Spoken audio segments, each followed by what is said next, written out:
All right, it is mock draft season, and every time we do these mock drafts, there's always the questions, right? Of how much should you draft for need versus how much should you just draft for best player available. And so here we're saying every team is drafting for need. We're getting rid of the best player available mindset whatsoever. So how am I doing this mock draft? Again, it's purely just an exercise. It's not something that would ever happen in real life. I am simply just going to look at what I consider a team's biggest need to be, and then who is the best player on the consensus big board at that position, and that is who I will choose for each of these teams. You get some interesting picks, some wonky picks, so let's just get into it. So with the top 8, we right off the bat have a quarterback run. So get Cam Ward to the Titans. That one just works. The Browns, I do think that at this point their biggest need would be quarterback to move the franchise forward. So they go quarterback with Shedeur Sanders.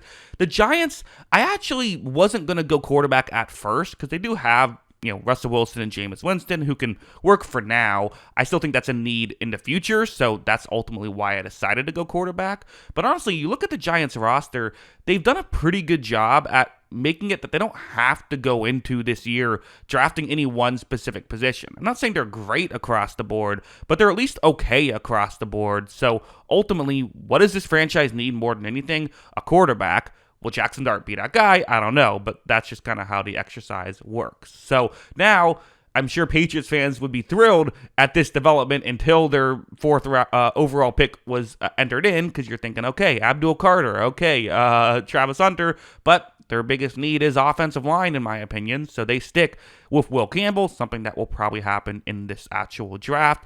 For the Jaguars, their biggest need is interior defensive line. They're going with the guy they're probably going to get anyway. And same thing with the Raiders and the Jets. That kind of 5, 6, 7 just sort of seems to work out where the most valuable players on the board are also their biggest positions of need in the real draft. Now, obviously, in this draft, I think one of these teams is saying, let's just take Abdul Carter, and the other one is saying, let's just take Travis Hunter. But again, it's an exercise here. And then you have the Panthers, who are going to have to reach on Malachi Starks, if you consider that a reach. Some people really do like him, although I think most would not have him in the top 8. Very good player, though, but there's obviously better players still on the board. Next 8 for the Saints, I decided to go with interior defensive line. Had a couple. It actually took me a while to decide exactly what I considered their biggest need, but decided to go with that. And then Kenneth Grant is the pick. Hey, he's a player who would help them. There's better players on the board, but he's a player who would help them. The Bears, I think their biggest need is running back, to be honest. And so Amari and Hampton would honestly, I don't think this is a crazy thing that could actually happen in the real draft. I don't know if it does, but it's on the table, perhaps. We didn't have at number 11, I decided guard was the biggest position of need for the 49ers. And Gray Zabel feels like he's someone who more people are talking about as a guard. So that's why I decided to go with him, even if he's a little lower on the consensus big board there. A player that would help them for sure. The Cowboys get Abdul Carter, which is funny because of the Micah Parsons thing. But hey, finally Abdul Carter falls off the board. I'm sure Cowboys fans would be thrilled at this development to work out for them. And again, this is why, obviously this is an extreme example, but it's why drafting for need can sometimes be a problem, because you're just letting better players go to get worse players, right? Even if it's not filling the biggest need. Although, again, this is an extreme example. Number 13, Kelvin Banks Jr. to the Dolphins. That's something that could happen in the real draft. For the Indianapolis Colts, I decided to go Jalen Walker. A couple of these players, I had a hard time deciding which category they belong in, because some people view Walker as an off-ball linebacker. Some people view him as an edge. I view him as an edge, but PFF has him as an off-ball linebacker. So I said, okay, I want off-ball linebacker for the Colts. He was a top off-ball linebacker. So yeah, that's ultimately where I went there. You didn't have Mikael Williams to the Falcons. That's something that could actually happen. And then Travis Hunter to the Cardinals. That's something that will not actually happen, as Travis Hunter will obviously be gone well before then. But Cardinals could use a corner. And hey, turns out the first team that needs a corner is at pick 16. So they feel pretty good about that. 17 is Walter Nolan to the Bengals. A pick I wouldn't totally hate, to be honest. Pick 18 for the Seahawks is definitely a reach with Tyler Booker, but also is someone who does fill a big need, and I think something like this could happen, although I think the Seahawks would rather trade down first. Jahad Campbell at pick 19. That is just I feel like every mock draft, no matter what I do, no matter what thing I'm putting on here, Jahad Campbell ends up going to the Buccaneers. I also did the best player available mock draft where I just didn't pay attention to need at all, only went best player available. Campbell still went 19 to Tampa Bay, so no matter what happens, seems like that's where all signs are pointing, although who knows what'll happen on draft night. Ted McMillan to the Broncos, a move I would love if he falls that far. I don't know if he's going to fall that far, but it's a move I think would be great. 21, so now this is where things have to get wonky. I'm going Jalen Milroe to the Pittsburgh Steelers. I think that is their biggest position of need right now. If Rodgers signs, okay, that maybe that changes things, maybe it doesn't, but ultimately they need someone for the future, so that is why I decided to go with Jalen Milroe at 21. Still don't know, don't know if that would ever happen. I think they would try and just get someone in a future round, but ultimately, due to this exercise, that's how it works.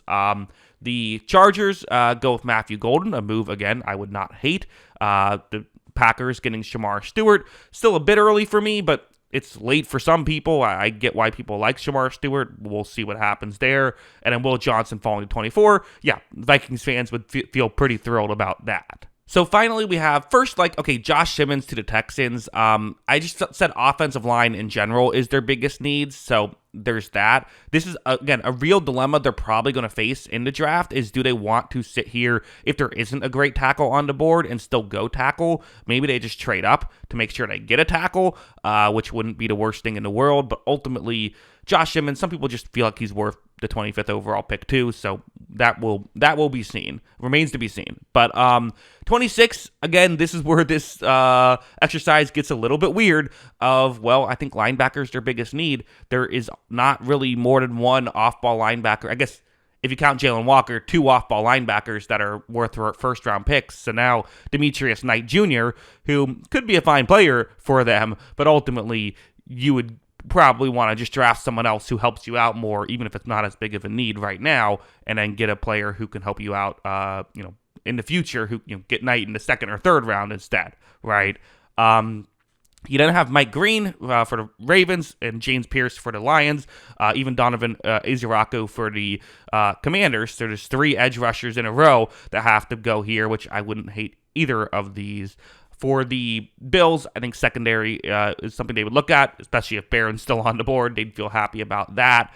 And then the final 2. So the Chiefs, they're another one of these teams that's like, okay, do we draft for need or do we draft best player available? In my opinion, guard is their biggest position of need, but there's probably not going to be a great guard on the board here. I think what they probably do is trade up to get a player that they like. They also might want to go tackle, but ultimately, due to this exercise, they just have to reach on a player who's not worth the 31st overall pick. At least most people don't consider him to be worth the 31st overall pick.